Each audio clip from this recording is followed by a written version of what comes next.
Okay, friends, let's go on now. And we are reversing the wheel, going on the counterclockwise wheel, having discussed the ambiguities of the Alan Leo assignment of decanate rulers, whether Mercury, Venus, Saturn, or Saturn, Venus, Mercury, when considering the clockwise wheel. As I say, it would be nice to confirm these things, but research will be required. It's not enough for us simply to say, thus it seems to be, therefore thus it is. Much more work will have to be done. But here we are now on the counterclockwise wheel. We're beginning with Esoteric Astrology Adventure 105B, and we have reached the stage that is most concerned with people such as ourselves.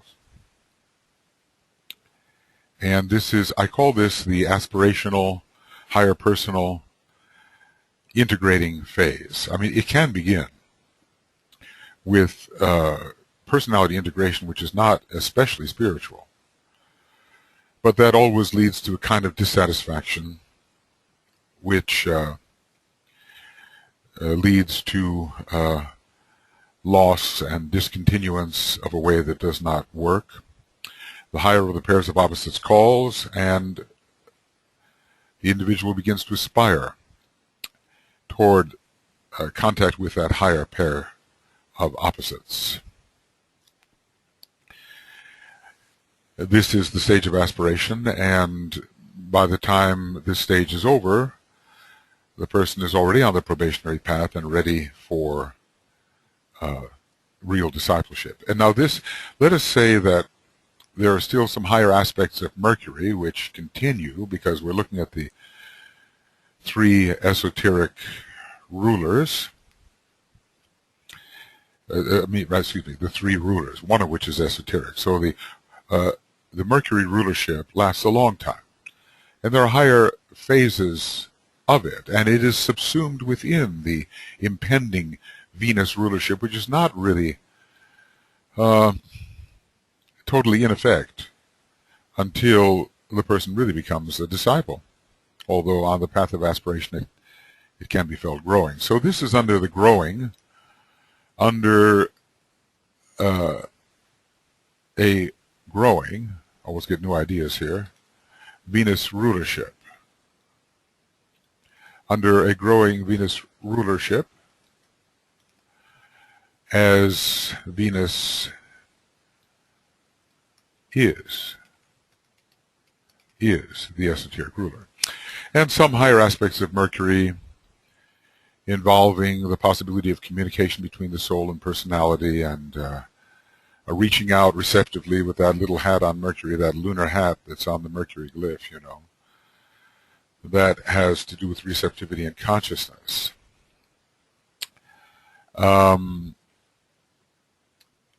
There is the sense here, the orientation of I serve my brother.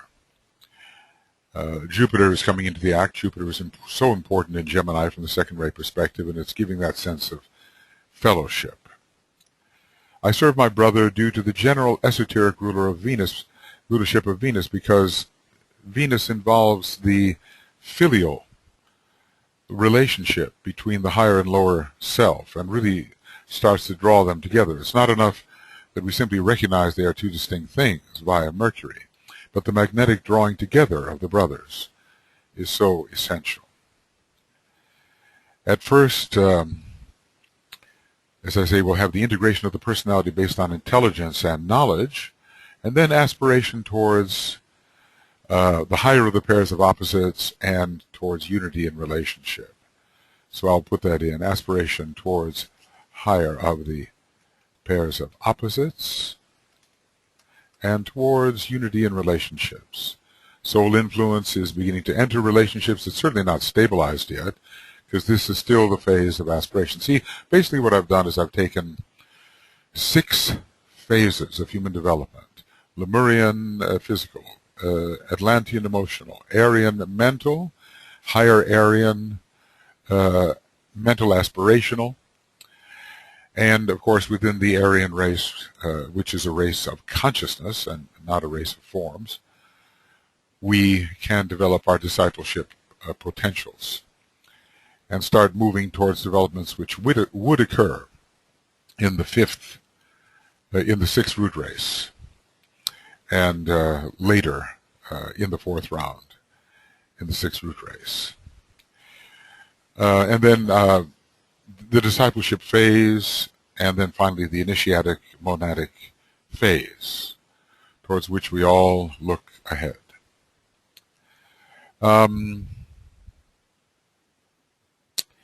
So Jupiter is first, and according to the Tibetan, and we'll just imagine what that could be. The range of let's just say the range of contacts expands, but it's not just contacts. I should call it the range of more subtle contacts expands. A great interest is shown in how things relate to each other, because Jupiter rounds out that synthesis which the connections of Mercury create. And Jupiter gives all of those connections a certain integrated wholeness. There is success in managing one's many contacts. The aspirant, not sure what I meant to say something there. Oh, the hare. It's the hare. He is eager for a wider life of more and more satisfying contents and interplay, contacts and interplay, and there is the beginning of soul affiliation. So the soul is included within the personality consciousness.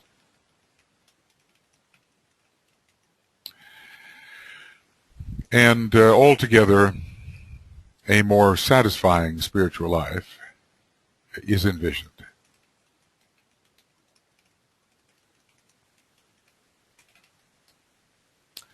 Now, whether we can actually relate Jupiter per se to the hare, who is always fleeing, that is perhaps a difficult relation. It sounds a bit more like Mercury, we might say. But let's just say that there are so many possible relationships in our Earth field, and usually people are aware of so few. But let's just say the aspirant strives towards inclusivity in relation to his contacts, including much more than he ever did before. Still, there is a certain instability here. We have not settled into the one-pointedness of discipleship. And, I could also say that the integration of the personality at first, I'll get that straight, at first, the integration of the personality is based on inclusive knowledge. So the person is busy, active, increasing the range of contacts, and is perhaps known for increasingly wide knowledge. But then we move into Mars. It's another thing, and here we have Procyon and the eagerness of the aspirant. The conflict between the higher and lower pairs of opposites with aspiration towards contact with the higher of these pairs gradually winning. In this particular case, the higher of the pairs of opposites is the soul, and the lower is the now quite integrated personality. There's a sharp mind, and it justifies the intended relationship with this higher power, and it gives great devotion to contact with the higher power. I think I'll put that in, because Mars is the planet of great devotion, sixth-ray planet. Great devotion to the objective of contacting a higher power. By that higher power, I'm just using a term that's sometimes used in the 12-step programs when people are not too specific about what the soul is, but they know it's there. There's some spiritual part of themselves that they call the higher power. One may at first fight horizontally with one's brothers for the sake of promoting one's point of view, when simply an integrated personality. Later, reason and intelligence will shift the conflict to aspiration towards higher knowledge, and let's just say the higher of the pairs of opposites asserts itself and demands recognition. It's always a two-way street, the Antakarana, whether it's in the early phases of the Antakarana that we just call contact with the soul, or the later phases where we have contact with the spiritual triad and infusion by the spiritual triad. These are just seeds, little seed ideas here. You can understand that if a person is an integrated personality, and which can be the first phase here, a highly integrated personality that has yet to reach that those conditions of disappointment which show that there's far more to life than personality expression, then that personality can fight others verbally, Mars, and fight with ideas and debate and push its point of view. But later we can say, let's see, I'll put it this way. At first, the personal point of view may be asserted, but later the assertion is by the soul, which mobilizes personality for a life of aspiration and upreaching. When we finally get to the sun phase, we're still the aspirant, of course, or even the integrated personality, call it higher personal, and the stage of aspiration, the integrating self. The sun is always the symbol of integration. The sun is the symbol of personality, of course, in many ways. It's the symbol of the monad and also of the soul itself. So the triple aspects of man can all be symbolized by the sun if the sun is understood in a hierarchical manner as representing an ever greater ring past not. The integrating self expresses through increasingly brilliant intelligence, so the mind becomes soul illumined increasingly. The individual is capable of shedding light on many facts and factors. The sense of two suns is developed, the lower and the higher, the personal and the solar, or the soul sun. Fluctuation between these two suns exists, but gradual orientation towards the higher sun with which one identifies oneself. So, it's the beginning of the Sirian vibration. It's not that we can, it is the last decade. It's Sirius, if the extra-zodiacal constellations can be correlated with the decanates.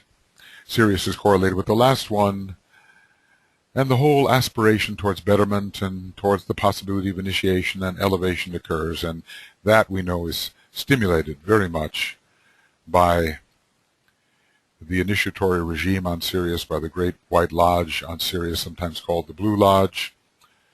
That is stimulated from that high source. So the Sun decanate of Gemini is really a very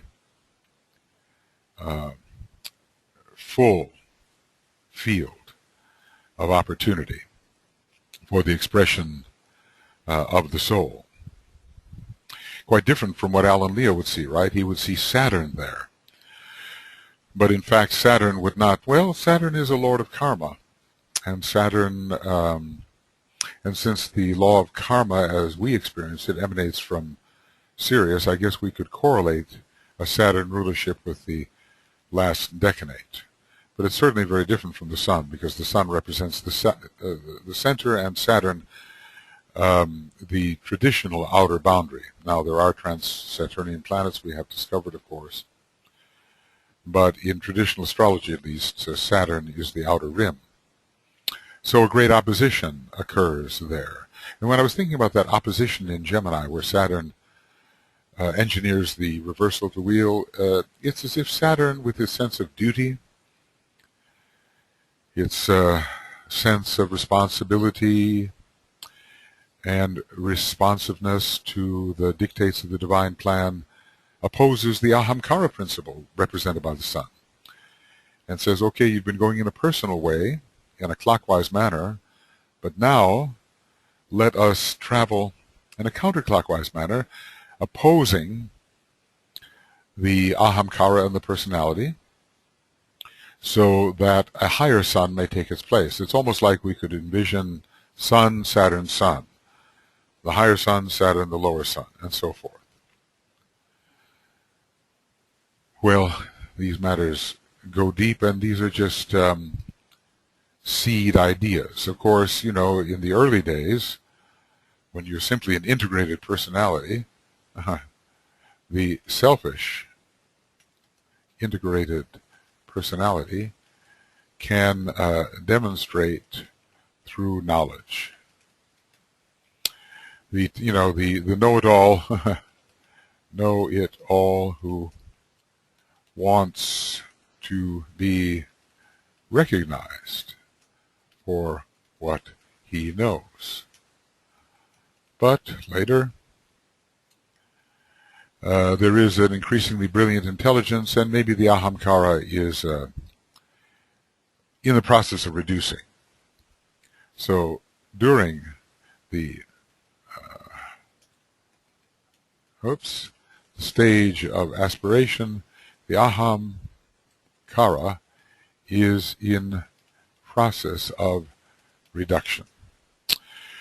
The integrating self expresses through increasingly brilliant intelligence, but not necessarily so tied to the sense of being a distinct self, because increasingly two selves are realized. Now we get into that phase where we hope to focus ourselves, because we all seek to be disciples, true disciples, who are one-pointedly serving the divine plan. So I call this the disciplic soul phase. It's definitely under the esoteric ruler. Now remember, the esoteric ruler subsumes the orthodox ruler. We learned about that in the Aquarius chapter some time ago. So it's not like there is a cut and dried transition away from the orthodox ruler or the exoteric ruler. No, it's elevating the potentials of that exoteric ruler so they conform more to the esoteric potentials expressed by the esoteric ruler. So now we are under Venus, which is so important in the union of soul and personality. It's the esoteric ruler, the soul, the higher of the pairs of opposites, drawing all into its orbit. And I would say, with respect to the personality, drawing upward. Okay. With respect to the personality, drawing upwards. So the lower self is magnetized toward the higher self, and its qualities are considered now sub-qualities of the higher self. The soul under Venus becomes the real objective, and soul infusion magnetically occurs. There's the orientation now of I serve my brother.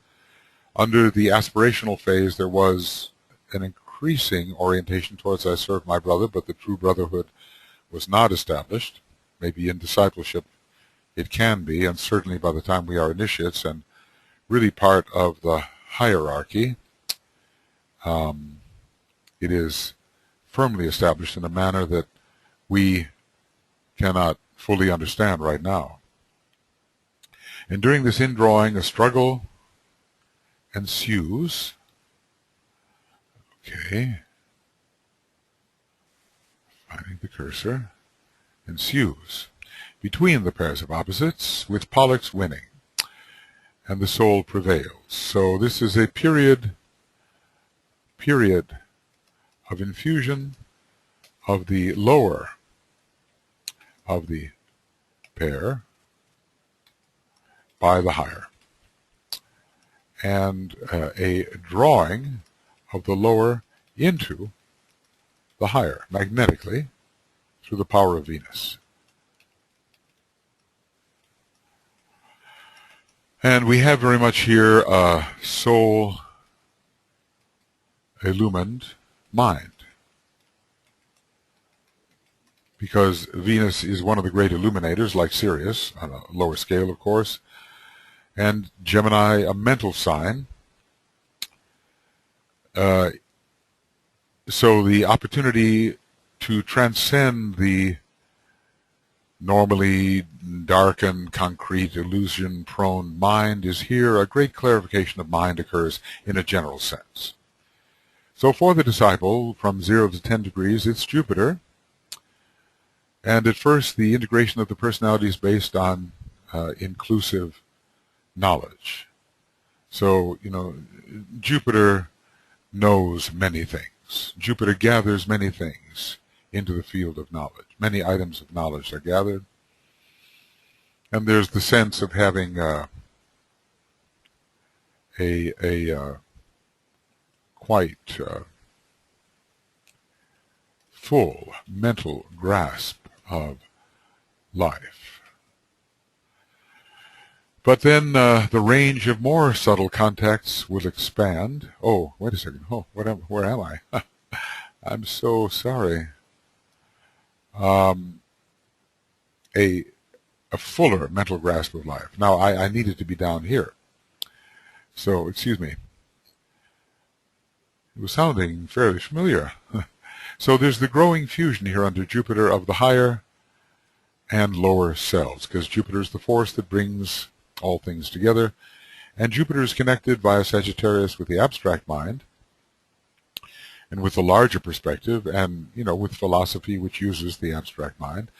The abstract mind is developing some awareness of a still more expanded view offered by the spiritual triad is coming into focus.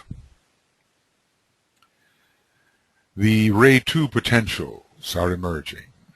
The Ray 2 potentials of Jupiter in relation to Gemini are emerging. And yes, it is fusion. The growing possibility that these pairs of opposites will really communicate with and enhance each other, and they're all part of one field. Let's just call it the pairs of opposites are seen to be part of one inclusive field, and the sense of opposition is overcome by the power of Jupiter. Now, Mars is never an easy planet. It's a non-sacred planet, but it is useful. It's one of the planets of the disciple, because Mars is the ruler of Scorpio, which is the sign of discipleship. Mars and Saturn, two apparently malefic planets. Well, malefic only to the personality which wants its own comfort. Mars as the ruler of Scorpio and Saturn as the ruler of Capricorn are instrumental in opening the door to the hierarchy. So the brothers are warring. They always do. There is this ongoing Kurukshetra here, but increasingly the keen, acute intelligence, Mars does rule also the concrete mind and is acute and keen. It comes to the aid of the higher brother, and the higher brother, Pollux, prevails. Interestingly, Pollux, I just realized this, Pollux is a lord of, if I can put it this way, boxers. If you're a pugilist, how do we spell that word? Pugilist. If you're a pugilist, your star is Pollux. And interestingly enough, we're talking about a more aggressive stance here, where the soul definitely becomes dominating. There is high aspiration for great knowledge of high things and eagerness for higher relations, let's call it that. Eagerness for higher relations and a reaching out towards ever higher pairs of opposites. The triad is an objective, even the monad is an objective. So there is a kind of friction in relationship, burning grounds. Let's put it that way, burning grounds in relationships, refining ultimately. Okay, then, this is the disciple. He can advance his point.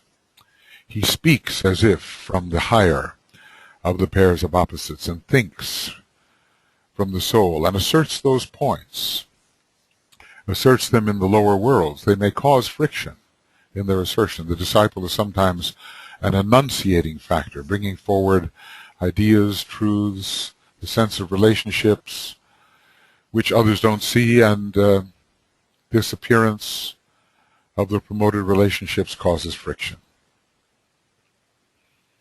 So, but the friction ultimately leads to the will of reconciliation, will for reconciliation. The sun comes in here in the third decanate. The soul knowledge of the higher self is prevailing. It is shining. The higher brother waxes in solar light, and the disciple, let's not call it one, let's just call it the disciple, identifies increasingly as that waxing higher self. So at this point of discipleship, he knows himself to be the higher self rather often. Perhaps not with complete continuity. And the Syrian influence is meaningful, and the Syrian system of initiation is being attempted, and ever greater illumination of the mind. The loving mind is coming in here, the solarized mind. The solarized mind is growing. So we say the mind held steady in the light is becoming an increasing possibility. But what unfortunately, the way this is going, I have to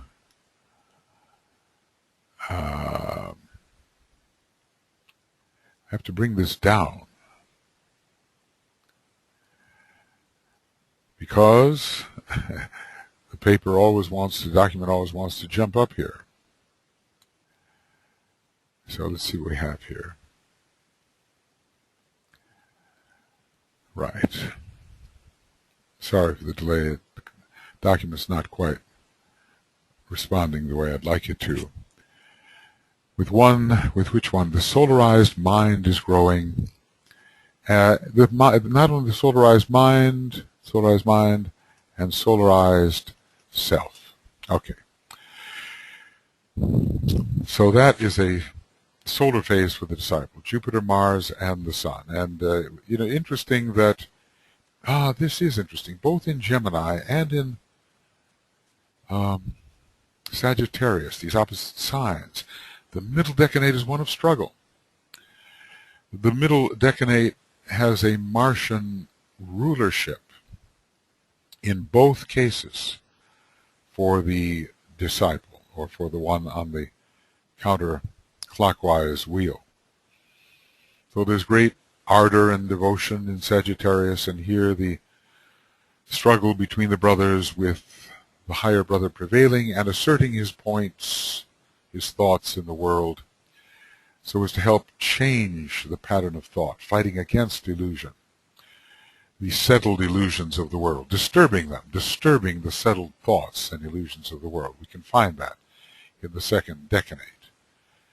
And here in the third decanate, manifesting very much as what one is, namely more soul than a personality. Well, finally we become to the initiatic stage. As I've said, you may have noticed that these stages do not correspond exactly, at least the three levels of rulership, do not correspond exactly to the charts on page 332 and 333. Because those charts have the division in a slightly different manner. The undeveloped man, the advanced man, who is not quite the disciple, is in the second category. So the second category in this chart, in this tabulation, does not correspond to the second or esoteric ruler. Although at the end of the advanced man phase, maybe the esoteric ruler is coming in. By the time a person is a disciple, the esoteric ruler is quite well established, and also the orthodox ruler as well. No, I'm sorry, the hierarchical ruler.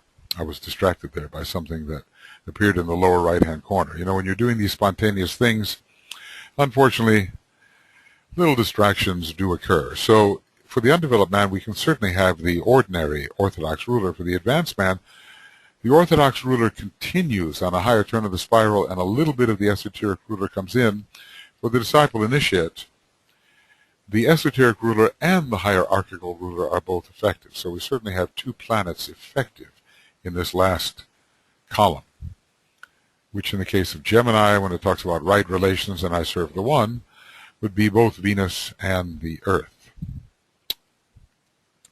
Now, looking at the initiatic or monadic stage, the Earth is our ruler. I think we've come very, it almost reminds me, Earth is hierarchical ruler, reminds of the path of Earth service, or a tendency towards that path, or tending in that direction.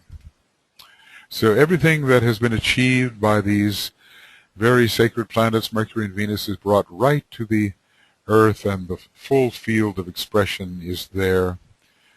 And the advancement of the planet towards angelic sacredness is coming into focus for the initiate, who is living in response to the monad. And this may take us through quite a few initiations. It begins to be effective at the third degree, but there are other initiations that loom ahead where Earth should be considered the ruler. I do begin to wonder whether, well, the sign Gemini is very important on the second path of magnetic work, of course, but I do begin to wonder whether it could not also be effective in relation to the first path of Earth service. Matter of fact, when you start putting the Tibetans' descriptions of the path of Earth service together, at one point he mentions Libra, and then later he mentions, I believe, the constellation Gemini. Both are important.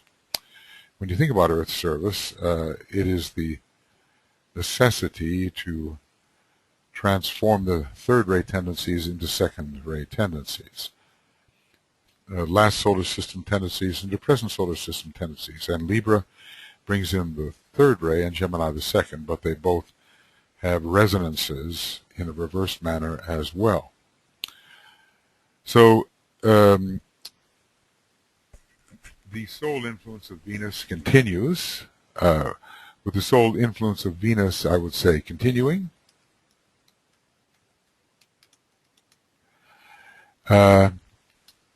And arriving at fulfillment, or fulfilled.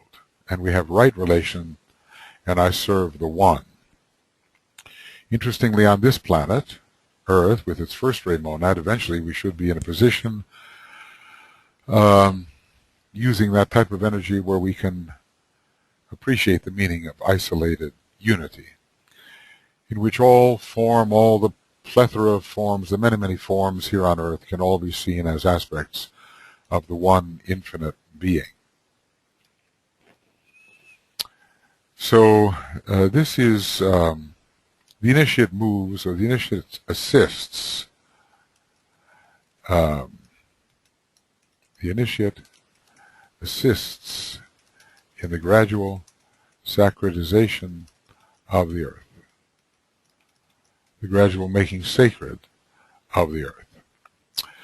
So what do we have here under Jupiter in this third degree level or beyond? The spirit and soul are uniting, and DK uses a fascinating term that we have reviewed in the Gemini chapter. He calls it a fluid dualism in synthesis is achieved. So no separation between the opposites, but they are realized to be reflections of each other and actually to be the same thing, just the way the opposing signs of the zodiac eventually merge and are seen as the same thing, each giving its qualities to the other. A fluid dualism in synthesis, spirit-soul, soul-spirit. The sense of separation is overcome in the realization of this fluid synthesis. The spiritual triad, Buddhi and Manas especially, are increasingly integrated with the soul-infused personality. Gemini is not so much a sign of the first ray, but it has many second and third ray connections. The one is seen, I serve the one, and is understood and embraced. And I want to say here that all things are Jupiterianly, there is no such word, Jupiterianly included in the one.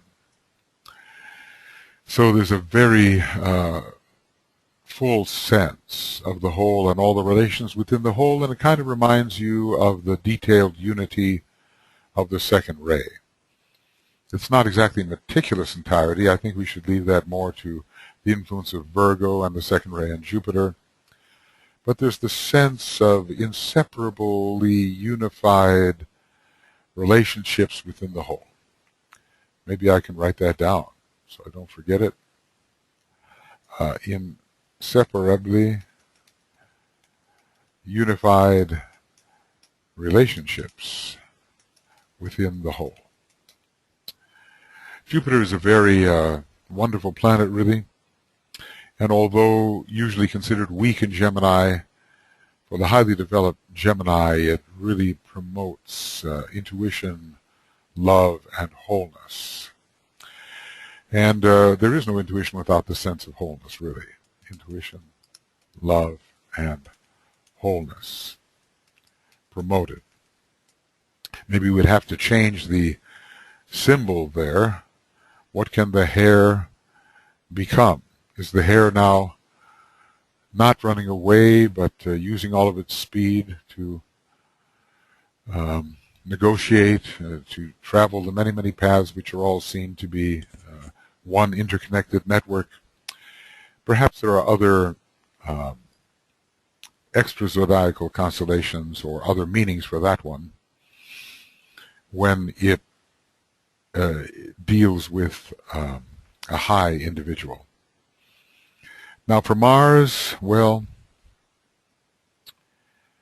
here the initiate is dealing with aspirants and is not an aspirant himself unless he's an aspirant to a still higher stage.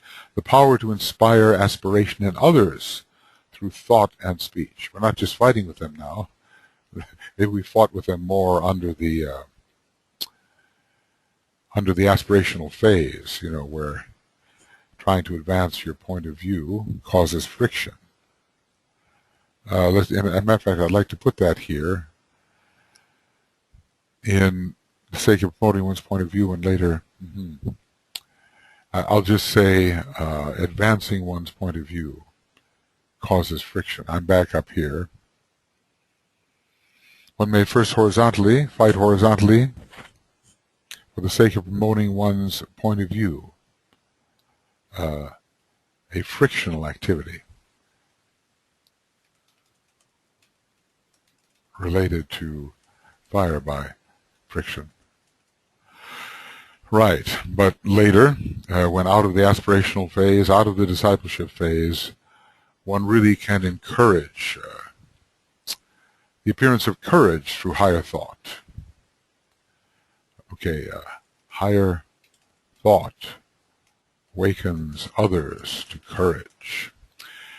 There is aspiration, as Mars is always the planet of aspiration, and aspiration is possible at any point along the developmental continuum.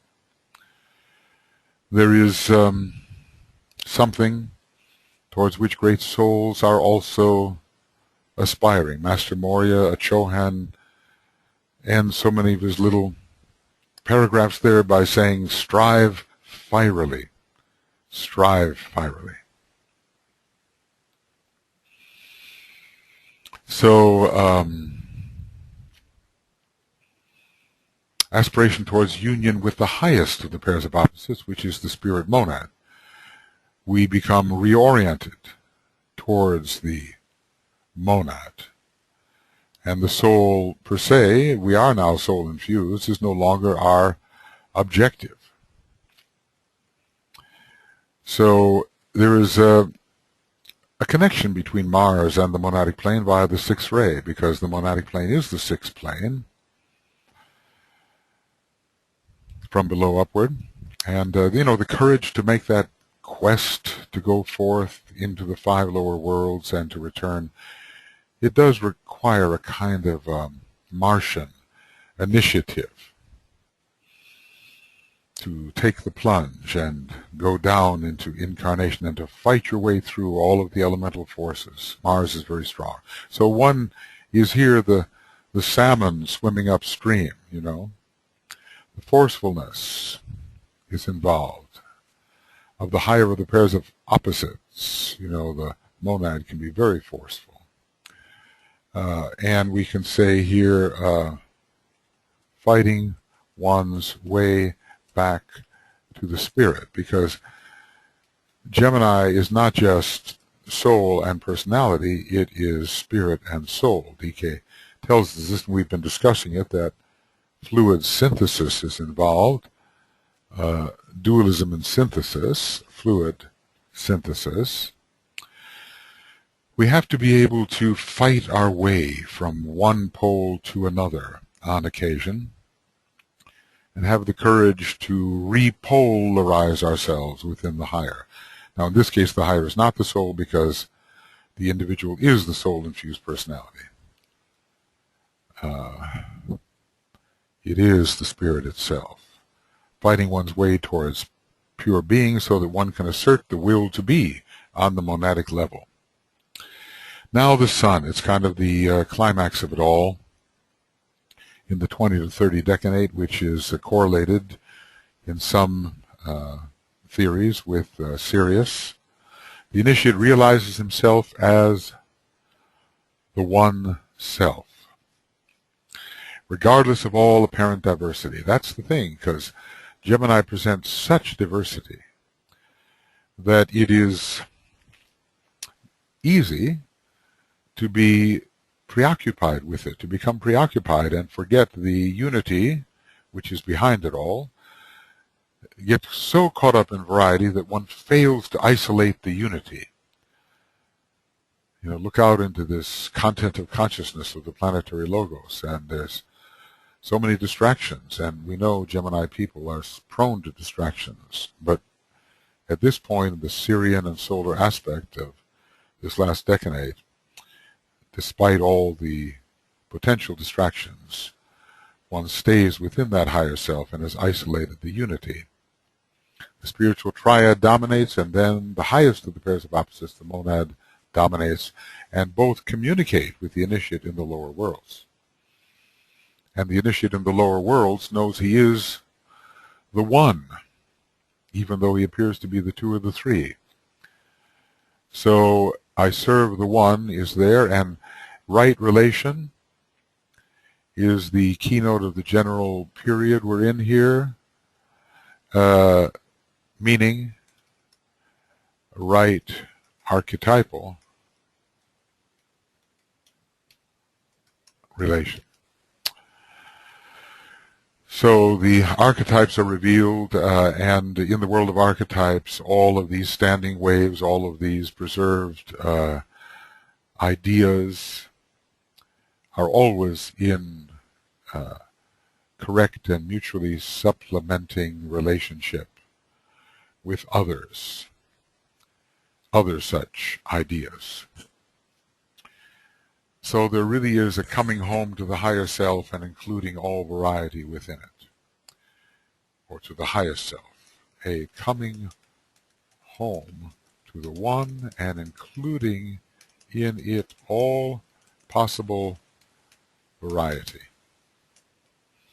So variety no longer distracts from the sense of oneness. Now, what a range there is here. You know, we have people at all different stages, so many rather definite stages and interim stages, and you just look out at the happenings on our planet and within humanity, and we see people really working on different levels. We should become very, very aware, not just of the discrimination between spiritual and not spiritual, but of the many levels and sub-levels in which people are focusing their desire and aspiration. And then we can apply the potentials revealed by the decanate rulerships in a more intelligent and useful manner, something that the people can really use. This will take, well, as I look at it, you know, for most of us, hundreds of years yet before we can really do this as we should.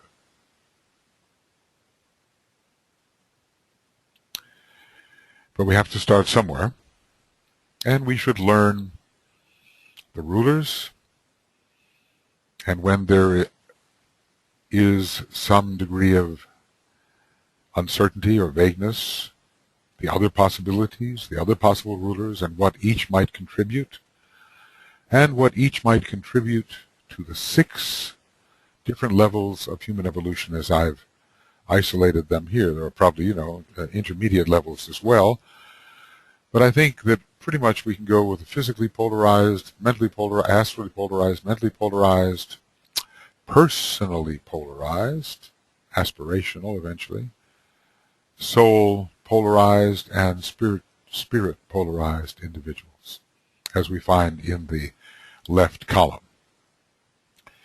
Whenever I finish speaking about a series of decanates in relation to a particular sign and their rulers, I always have that feeling of dissatisfaction. You know, so much more to be seen and so much more to be said, and only some of the main points perhaps have been indicated. We have to see this at work in life. We have to know human beings so well and know enough of them that we see these things happening, so that we can really help people see the stage in which they are in and what forces and energies they can call in to assist with the achievement of what should be their objectives. People have all kinds of objectives. Do they have the objectives that they should have? Well, it's not for us to tell them per se, but we can suggest and we can hint and we can offer food for thought which may clarify the situation for the individual so he knows where he stands and what he has to do and what he has to work with in the accomplishment of what he has to do. All right. Well, letting go and detaching oneself from a subject is always difficult for me, but I think it's necessary to move on. We have here the discussion of the words for Gemini, the mantram which the soul spoke when the soul in incarnation first went forth into lower matter, and with the inner command to work its way back to soul, but not immediately, surely. And then we have the mantram that is given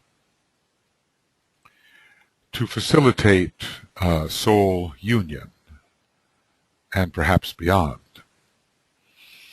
So one is more in the applied to the involutionary stage of human development, or at least development within the personality vehicles, and then later the stage of liberation or freedom. The obviousness, he says, of the meaning of the two words for this sign requires from me no elucidation. For the ordinary man, the word goes forth, let instability do its work. What is that work? What is the work of instability? Not staying in one place too long so as to become stagnant. In other words, mutation of relation, wide exposure, wide experience, not becoming stuck in any series of impressions so that one is ignorant of how many more there really are. Mutation of relation.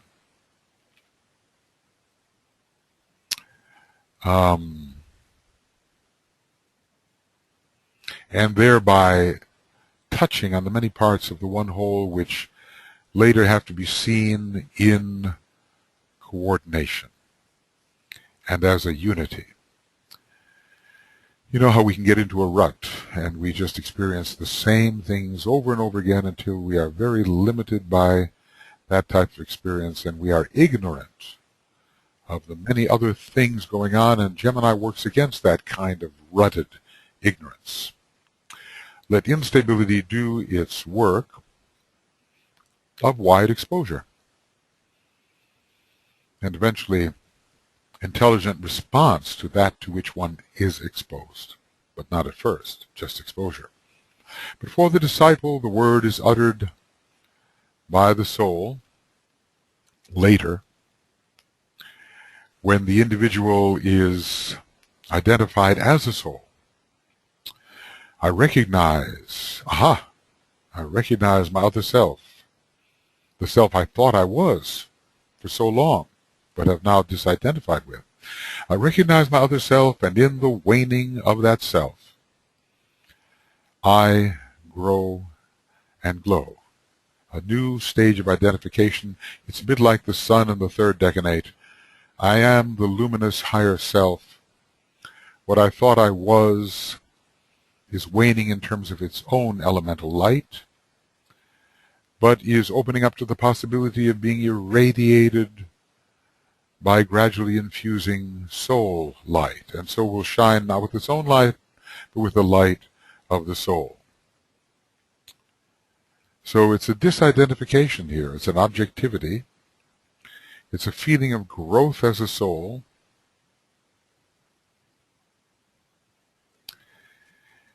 When contemplating a detachment from an object which hitherto preoccupied us, that object being the personality instrument, which finally becomes more and more instrumental instead of a preoccupying trap to consciousness. Fluidity, recognition of duality, soul control. See, this is interesting because Scorpio has duality in it as well in the middle phase. But in Scorpio, we have, conflict with duality. And here, it's just a fluctuation and recognition. Not so much conflict, but of course, when you think about that Mars position in the middle decanate,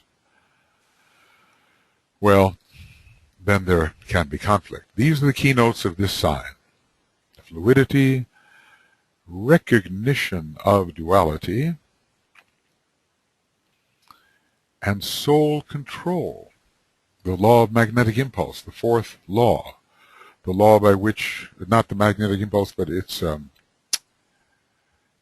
systemic, the fourth systemic law. magnetic control.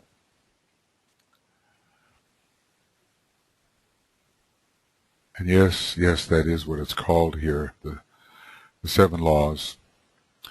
The middle law, magnetic control, whereby the higher self controls the lower under the impulse of the solar angel. So these are the keynotes of this sign: soul control. And maybe the soul control has a lot to do with the Earth rulership at last, because Earth is a very powerful planet eventually, a first-ray monadic planet. And we have become, by that time, adjudicators between the pairs of the opposites. These are the keynotes of this sign and should be the keynote of your life. There is a general application of all these signs to us. For whether you are in this sign in this life, in meaning the sun sign, it has at some time and many times conditioned your experience, and the results are marked in the life of the advanced disciple. The results are marked. One thinks of the making one's mark and how that implies the 3rd degree. But certainly the communion between the personality and soul is the hallmark of the disciple. He understands the messages, the will, the ideas of the soul, and these are infused in his nature, and he can always access the soul, can always communicate with that higher aspect of his nature which knows the divine plan. And so the transmission occurs from the higher to the lower via Mercury and via Gemini, and the soul is put in the place of authority, intelligently supplying the perspective that is needed by the man within the personality fields. Fluidity, recognition of duality, and at length, after the conflict is subsiding, the waxing light of the soul assumes control over all the fluctuations of the personality and stabilizes those according to the higher intelligence which it communicates to the personality mind.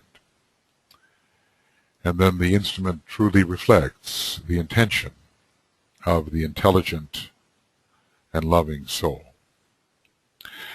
Well, that's the end of our work here in Gemini. So we have the end of Esoteric Astrology Adventure number 105B, and we are on page 369. I guess we spent so much time in the 6-fold decanate charts. We haven't moved a whole lot in the book per se, and beginning of Esoteric Astrology 106, page 369, and at last we'll be getting into Taurus. It would be nice then to finish these 404 pages soon, if possible. I have a trip impending to the United States. I would like to finish before going. Don't know if that's possible, but I know that this is maybe a very different way of studying this book. You know, most of us are perhaps used to reading, and this is reading and listening at the same time, and it's conversational rather than written in a tight presentational form. But hopefully ideas will come across and connections will come across, and the whole will become increasingly interrelated in what we might call a detailed unity. And the intended archetypal relationships between all things, the right relations between all things, will be known and understood. That's a very Geminian theme, and this whole type of work is in a way Geminian. Linking up the many factors within the one field of consciousness, linking up all the contents of consciousness, and seeking their Jupiterian unification into one articulated whole. So, Just one Om, and we'll move on.